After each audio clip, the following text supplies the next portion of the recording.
what's necessary is to have all the additional tests that help to determine what areas are impacted.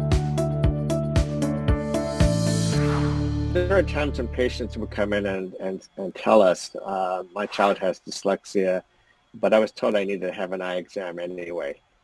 And I would always come back and say, well, yeah, an eye examination is so important because you want to rule out, was there really a visual problem that exists that's interfering with the child's ability to understand what is, their rights and their lefts. Do they have body imagery difficulties that had led to difficulties with them to understand orientation with letters, numbers, and so on.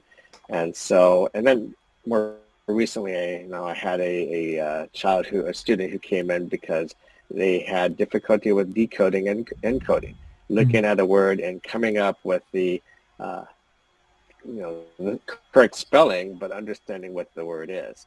And so consequently, these individuals fall into that category as I guess as first impression as being dyslexic. But what's necessary is to have all the additional tests that help to determine what areas are impacting it. Is it really dyslexia, whether it's strictly decoding and coding? There could have been something like a vision problem that could have led to that. So it's much like for any child, when a parent is taking their child to the pediatrician, they're examining everything, height, weight, development.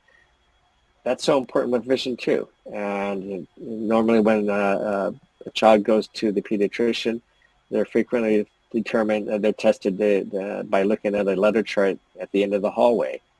And that's really a small, very, very fractional part of the visual process.